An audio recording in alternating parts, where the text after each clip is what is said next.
Buenos días, hermanos. Bueno, pues en este día me comisionó el pastor Claudio a impartirles este tema. Voy a hacer mi mayor esfuerzo para hacerlo más claro y pues lo más conciso posible, porque tiendo luego a tardarme un poquito.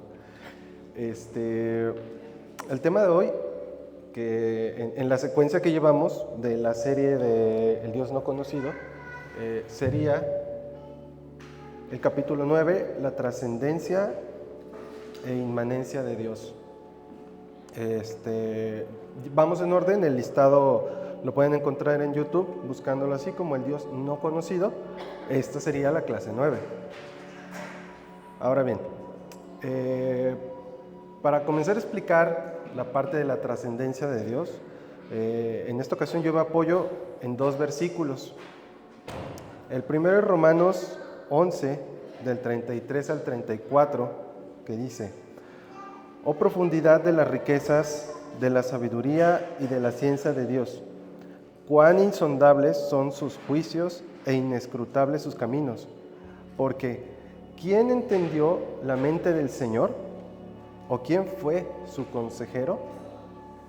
También nos podemos apoyar en 1 Timoteo 6:16, que dice: El único que tiene inmortalidad, que habita en la luz inaccesible, a quien ninguno de los hombres ha visto ni puede ver, al cual sea la honra y el imperio sempiterno.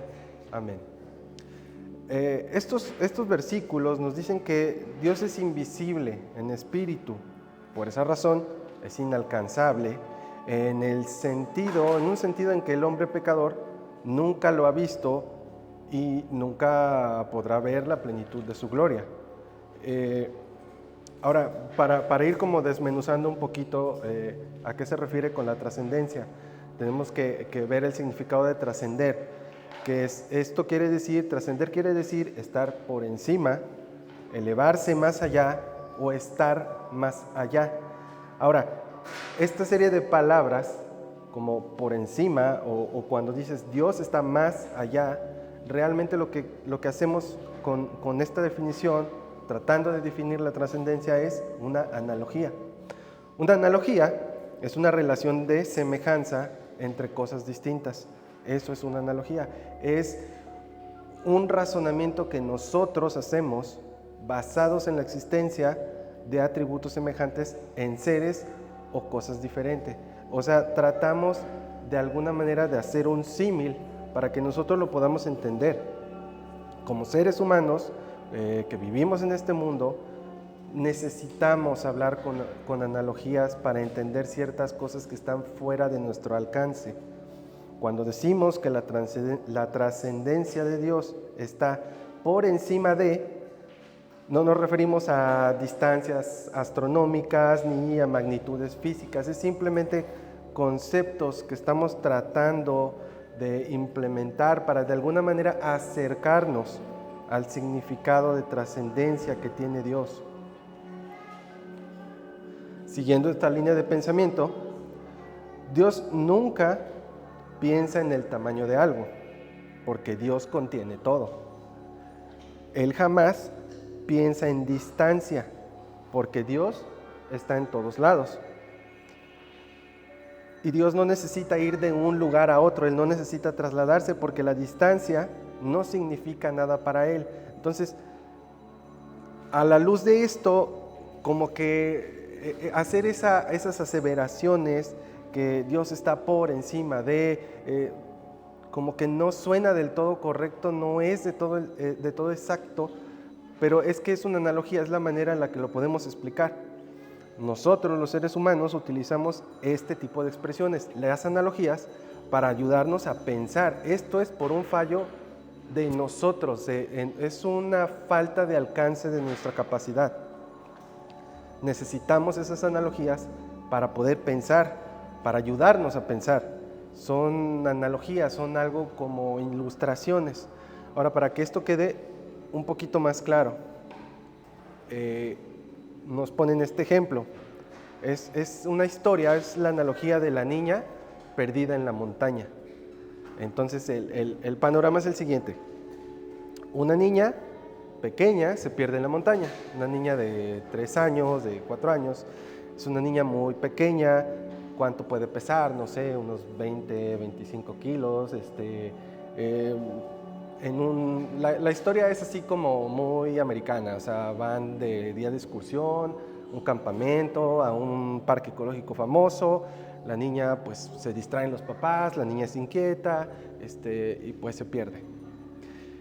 Se establecen equipos de búsqueda, van los papás a buscarla, van familiares, van no sé, muchos equipos a buscar a esa niña.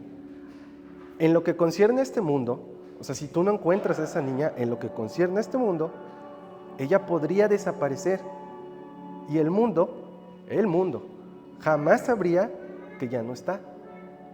No es relevante para el mundo, para estándares del mundo, no es relevante. Los únicos que van a considerar esa desaparición, a los únicos a los que les va a afectar, es a algunas personas en casa, algunos corazones heridos en casa, que sí van a sentir esa pérdida. Ahora, por el otro lado, la montaña. La montaña es inmensa, o sea, pesa cientos, miles de toneladas, millones de toneladas, o sea, en dimensiones no hay comparación una niña con la montaña. La montaña es algo bello, es inmenso, es formidable, podemos quedar pasmados ante la inmensidad de una montaña. O sea, si tú comparas en términos de dimensiones a una niña con la montaña, realmente no hay comparación. El ejemplo nos ayuda a entender la trascendencia de Dios, porque creo que todos tenemos, por lo menos los que somos papás, pero yo creo que en general, todos pueden entender que siempre el valor, o sea, si se pierde un día una niña, el mundo no lo va a notar. Si de la noche a la mañana una montaña desaparece de la tierra, eso sí va a ser noticia no nacional, mundial. O sea, ¿cómo va a desaparecer una montaña?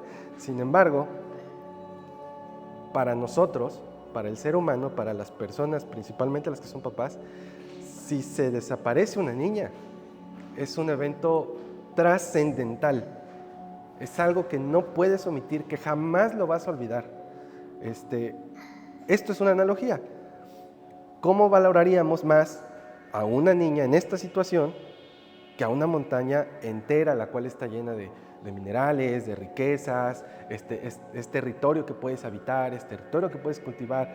O sea, en el valor económico, si tú quieres ponerlo así, una montaña es muchísimo más valiosa que una niña.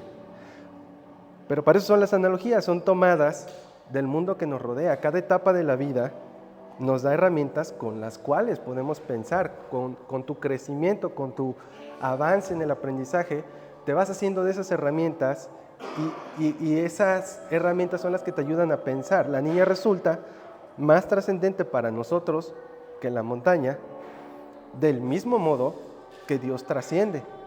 Entonces, en este ejemplo, una niña pequeña vale más que la montaña. La montaña tiene un gran tamaño, pero hasta ahí. Eso es todo.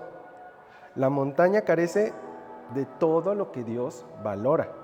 La montaña no tiene corazón, y cuando Dios piensa en la gente, piensa en corazones, no en medidas. Así que cuando hablamos de que Dios es alto, de que Dios es elevado, que es trascendente, no estamos pensando en distancias o en medidas, en cantidades. Eso no es importante. Cuando pensamos en un Dios trascendente, su cualidad de ser Dios, es lo que importa. No lo podrías medir, no podrías pesarlo. Ahora, Dios es trascendente. ¿Por qué es Dios trascendente? Porque es el único ser increado.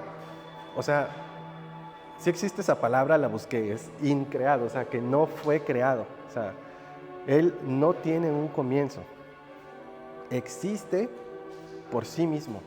Nadie lo creó, no hubo un evento que originara la creación de Dios. Existe por sí mismo. Nunca fue creado, simplemente es Dios que hizo todas las cosas. La cualidad de Dios de tener vida no creada lo hace trascender por encima de todas las criaturas. De nuevo, esas analogías, por encima. Dios es una sustancia completamente única. Todo lo que podemos pensar o decir es racional, pero Dios está por encima de la razón. Nuevamente, hacemos esa analogía, o sea, no quiere decir que esté sobre la razón, o sea, es que escapa a nuestro razonamiento. Él está tan por encima de la racionalidad como de lo físico. Dios tiene una esencia y una sustancia como no hay otra en el universo. Dios se eleva infinitamente por encima de mi capacidad, de nuestra capacidad de entendimiento. Ahora, una definición general de la trascendencia de Dios que nos puede resultar útil es que la trascendencia de Dios se refiere a su naturaleza y existencia más allá de los límites físicos y temporales del mundo creado. Él está más allá de su creación, es decir, Dios está por encima y fuera de nuestra experiencia ordinaria y del universo que conocemos. Esta trascendencia indica que Dios no está sujeto a las mismas limitaciones y condiciones que las criaturas y el universo físico. Nosotros sí estamos sujetos a ciertas leyes, tenemos ciertas condiciones, ocupamos cierto espacio, tenemos que respetar tiempos, distancias. Dios no. Por eso Dios es trascendente. Dios es trascendente, quiere decir que Dios es independiente de su creación y superior a ella. Sobre todo eso, superior a ella. Ahora bien, hay que tener un entendimiento sensato de esta parte, porque de repente te puede resultar un poquito paradójico. Pero el punto es que cuanto más nos acercamos a Dios, menos sabemos. Y más sabemos que no sabemos. O sea, no sé si les ha pasado a ustedes que en un principio, yo lo recuerdo mucho, cuando en un principio empecé con mi estudio de la palabra, muy al principio, hace muchos años, había cosas que me resultaban ilógicas, había cosas que me resultaban paradójicas, que como que ahí no cuadraban bien las cosas. Una vez que lo estudias más, te das cuenta que ahí no hay error. Lo que pasa es que no estaba yo entendiendo, pero continúa estudiando y te vas a topar con que cada vez te das cuenta lo poco que sabes. Porque cada vez que abres la palabra, cada vez que estudias, que profundizas más en el estudio, te das cuenta que siempre encuentras más. Siempre va a haber más conocimiento, siempre Dios te va a dotar de más sabiduría. Y es por eso que debemos de tener un entendimiento sensato, algo prudente. Necesitamos recuperar ese sentido de ignorancia. Deberíamos tener entre nosotros una humildad que enmudezca ante la presencia del misterio inefable. A mí se me hace como una idea de, o sea, si no, tienes que entender que Dios es trascendente, que es superior a ti, que está por encima de ti, por encima de su creación, y si no lo tienes muy claro, o sea, que eso no te quite el sueño. O sea, que te baste entender que Dios está por encima de todas las cosas, y eso es algo bueno, eso es algo de hecho benéfico para nosotros. Una cita que me gustó mucho, o la paradoja, el misterio, lo maravilloso de saber que el único Dios, ese único Dios trascendente, que está tan por encima de todos los otros, que estableció un abismo que nadie puede cruzar y que se dignó a venir a habitar entre nosotros. El bebé que recorría el piso de la carpintería de José, que lo estorbaba y jugaba con las virutas, fue el gran Dios, tan infinitamente supremo y tan trascendente que los arcángeles lo admiran. En esta expresión cuando se señala a Dios como el único trascendente, inevitablemente esto señala a la cruz. El abismo al que se refiere en esta cita es el abismo infinito que está fijado entre lo que es Dios y lo que no es. Dios es trascendente, usted nunca lo va a encontrar por sí mismo. Usted no conocerá el significado o el valor de la cruz hasta que Dios mismo haya hecho algo dentro de usted para quebrantarlo y destruir su orgullo. Es la cruz la que ha tendido ese puente sobre el abismo para que podamos tener una cercanía a Dios. Ahora, en cuanto a la inmanencia, no separo los temas porque la verdad, de hecho, si ustedes buscan al respecto de la trascendencia y de la inmanencia de Dios, usualmente lo que yo encontré es que siempre se encuentran juntos. Son conceptos diferentes, pero es difícil que los puedas estudiar por separado, o sea, debes de entenderlos en su conjunto. La inmanencia de Dios, los versículos que podemos usar como apoyo para entenderla, el primero sería Primera de Reyes 8:27, que dice: pero, ¿es verdad que Dios morará sobre la tierra? He aquí que los cielos de los cielos, no te pueden contener, cuanto menos esta casa que yo he edificado. En este versículo Salomón confesó que aunque el Señor había escogido habitar en medio de su pueblo, en la nube del templo, trascendía infinitamente todo lo que existiera en toda la creación. O sea, no es que Dios solo estaba en esa nube dentro de esa tienda. O sea, no, Él trascendía por sobre de esa tienda, por sobre de esa nube. Hechos 17, del 27 al 28, también dice: para que busquen a Dios, si en alguna manera, palpando, puedan hallarle, aunque ciertamente no está lejos de cada uno de nosotros, porque en Él vivimos y nos movemos y somos, como alguno de vuestros propios poetas también ha dicho, porque linaje suyo somos. O sea, que busquen a Dios, es el objetivo de Dios para el hombre. Al revelarse a sí mismo como el creador, regidor y controlador del mundo, los hombres no pueden excusarse de no saber acerca de Dios porque Él se ha revelado a sí mismo en la conciencia humana y en el mundo físico. Y un tercer versículo que nos puede servir, y creo que es el más claro: ¿a dónde me iré de tu espíritu? ¿Y a dónde huiré de tu presencia? Si subiera a los cielos, allí estás tú. Y si en el Seol hiciere mi estrado, he aquí, allí tú estás.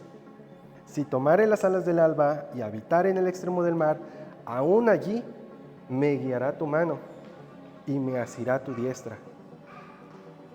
Dios está siempre vigilando, en este contexto, siempre estaba vigilando a David. Por eso era imposible hacer nada que Dios, en lo que Dios no sea un espectador. Y eso es cierto ahí, cuando lo escribió David, como ahorita. No es posible que tú hagas nada que Dios no se entere. Incluso aquí, y este versículo me gusta mucho porque incluso aquí David ocupa esta analogía, las alas del alba. Es una yuxtaposición de la aproximación con el extremo del mar. O sea, era otro tiempo. David usa sus propias analogías. Nosotros usamos otro tipo de analogías. David usa esa figura literaria para expresar distancia, pero al final es una analogía. Ahora, esta parte de la inmanencia de Dios, ¿cómo la podríamos entender un poco mejor? Doctrina cristiana estándar. Dios es omnipresente. Esto lo vimos la clase pasada con el pastor Claudio. El título de la clase es la clase 8, Dios omnipresente, en la misma serie, el Dios no conocido. Dios es omnipresente, lo cual significa que Dios está en todas partes. Ahora, Dios es además inmanente. Esto, así de manera súper resumida, significa que Dios permea todas las cosas. ¿Qué significa permear? Algunos sinónimos podrían ser de permear, serían impregnar, infiltrar, traspasar.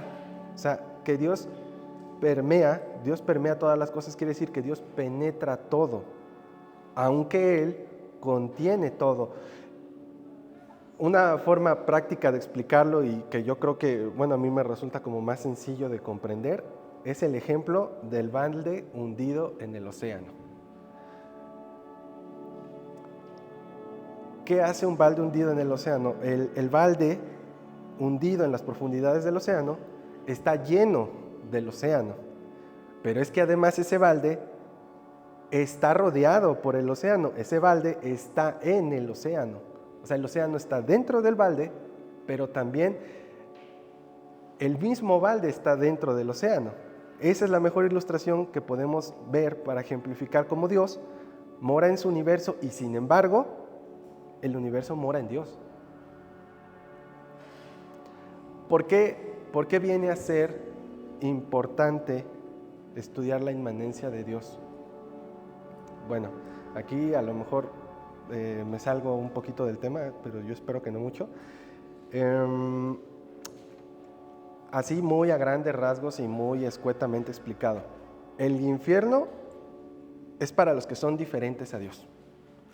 El cielo es para aquellos que guardan cierta semejanza con Dios.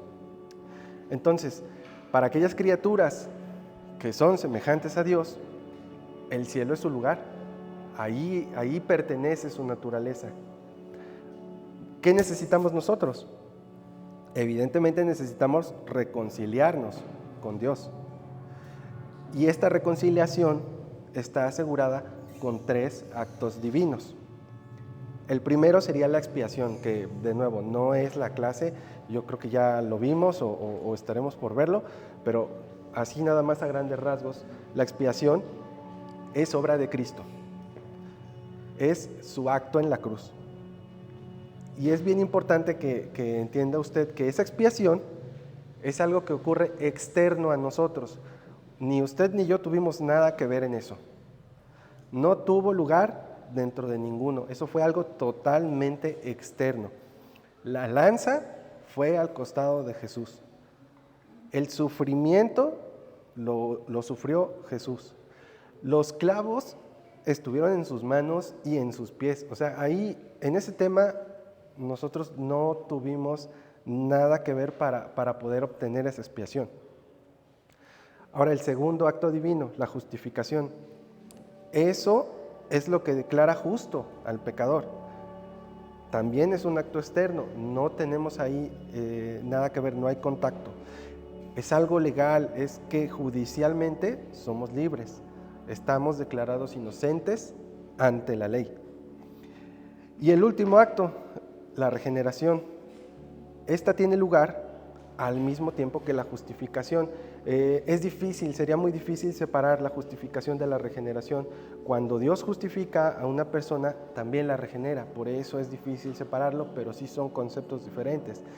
Nadie jamás fue justificado y no regenerado. Se pueden pensar por separado, pero la realidad es que no se puede separar.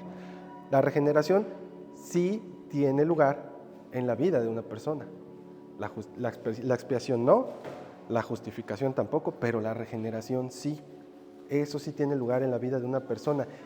Esa parte trata con nuestra naturaleza, la cambia.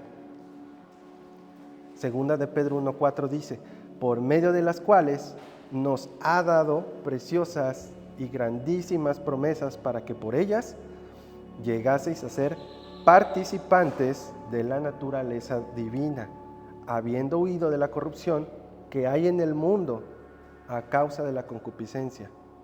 El resultado de las promesas preciosas de la salvación es que los creyentes se conviertan en los hijos de Dios en la era presente, por lo cual participan de la naturaleza de Dios y toman posesión de su vida eterna. Esto no significa que los cristianos se conviertan en dioses pequeñitos. Esto significa que hemos sido hechos nuevas criaturas y por lo tanto que tenemos el Espíritu Santo morando en nosotros. Hubo un cambio en nuestra naturaleza. ¿Por qué se debe de restaurar la similitud? Porque el pecado introdujo la incompatibilidad entre Dios y el pecador. El cielo es un lugar de completa similitud. Ahí el pecado no cabe. Y si no cabe el pecado, no caben los pecadores. Entonces, pues estamos mal, ¿no? Necesitamos restaurar esa similitud. Cuando un pecador cree en la sangre de la expiación y pone su confianza en Cristo, es justificado en el cielo, pero regenerado en la tierra. Y aquí, ojo, la tierra es el único lugar donde podemos ser regenerados. Entonces, no debemos esperar a morir, porque no hay lugar para la regeneración después de la muerte. Ricardo lo ha dicho varias veces. O sea, se murió, se acabó. O sea, listo, ya. No tienes oportunidad de no, ahora sí voy a orar, ahora sí voy a buscar, ahora sí voy a estudiar, ahora sí voy a doblar mis rodillas a Cristo. No, ya no. O sea, ya, hasta ahí. Cuando confías en Cristo, eres regenerado. Y entonces ahora sí puedes ser restaurado. Una identidad nueva y regenerada que reemplaza al viejo hombre. Esta es la esencia de lo que los creyentes son en Cristo. Colosenses 3:10 en la Nueva Traducción Viviente dice: vístanse con la nueva naturaleza y se renovarán a medida que aprendan a conocer a su Creador y se parezcan más a Él. Colosenses aquí dice que Dios, siendo el Dios que es, nunca puede tener comunión con nada excepto que no sea su propia semejanza. Donde no hay semejanza, no puede haber comunión. Entonces nosotros debemos buscar esa restauración, restaurar esa similitud. Aquí pudiera haber muchos cristianos que piensan esto: Dios está muy lejos de nosotros o nosotros estamos lejos de Dios. Eso es una sensación de distanciamiento divino. Pero debemos entender que al igual que la cubeta en el océano, o sea, es que no estás lejos. O sea, decir que tú estás lejos de Dios o que Dios está lejos de ti es inexacto, es falso, porque Dios está en todos lados. La sensación de distanciamiento estas personas saben que Dios está con ellos y pueden estar seguros que son hijos de Dios, porque tienen toda la teología, leyeron la Biblia, marcaron su Nuevo Testamento, ¿no? Todas esas partes donde dicen que yo soy salvo. Tienen esa teología, pero sufren de una sensación de distanciamiento. Es algo falso. Algunas oraciones, incluso, oh Señor, ven, acércate, acércame. Es impreciso, porque Dios no está lejos de ningún lado. O sea, Dios no tienes que orarle para que Dios baje como un rayo del cielo y se acerque a ti. No, nunca estuvo lejos Dios, ni tú te puedes alejar. Dios no mora en el espacio y por lo tanto Dios no tiene que venir de algún lugar remoto. No hay lugares remotos para Dios. ¿Por qué entonces el sentimiento de distancia? Esa es lo que provoca ese sentimiento, es la disimilitud de nuestra naturaleza y es la falta de nuestra semejanza. O sea, tú te sientes alejado de Dios, pero es porque no te has esmerado en buscar esa semejanza. No has progresado en tu regeneración. La cercanía de Dios no es una cuestión espacial, es algo espiritual que tiene que ver con nuestra naturaleza. El cristiano puede saber algo en su cabeza, pero tener el conocimiento en la cabeza y sentirlo en el corazón, eso es algo muy diferente. Sabemos que Dios está aquí y ahora. ¿Y cómo sabemos eso? Porque, por ejemplo, Mateo 28 al 20 dice: enseñándoles que guarden todas las cosas que os he mandado. Y he aquí, yo estoy con vosotros todos los días hasta el fin del mundo. Amén. Génesis 28, 16 también dice: y despertó Jacob de su sueño y dijo: ciertamente Jehová está en este lugar y yo no lo sabía. No dijo Jacob, ciertamente cuando me dormí vino rápido Jehová y yo no me di cuenta porque estaba dormido. Ni tampoco está diciendo Jacob, llegué y no lo vi, o sea, pero Dios aquí estaba. No, es que Jehová siempre estuvo ahí. Jehová está en este lugar y no lo sabía, porque Jehová siempre está, nunca está lejos. Jeremías 23, 23 dice: ¿soy yo Dios de cerca solamente? Dice Jehová, y no Dios desde muy lejos. Es que no hay distancias para Dios. No deja de ser, si está en tu pensamiento, en tu razonamiento, está cerca o lejos Dios. Jehová es Jehová, Jehová es. Jeremías dice en este versículo que Dios en este versículo, Dios se declara omnipresente y omnisciente, tanto en sentido inmanente como trascendente. Está como complicadito de entender. Una definición general de la inmanencia de Dios que nos puede ayudar sería que la inmanencia de Dios se refiere a su presencia constante y activa en el mundo y en la vida de las personas. A diferencia de la trascendencia, que en la trascendencia destaca la separación y la grandeza de Dios, la inmanencia subraya su cercanía y su participación íntima de la creación. Que sea inmanente significa que también está cerca a nosotros. Él no está distante, Él no está aislado de la creación. Ahora, como último punto en esta definición general de la inmanencia de Dios, pongo Emmanuel, que eso sabemos que significa Dios con nosotros.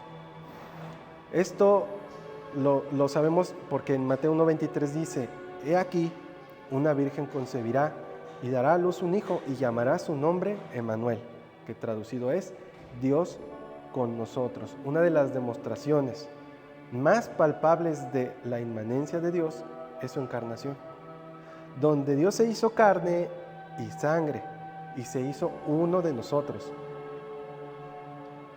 Jesús en ese entonces se rió, comió, durmió, conversó, incluso interactuó con su creación.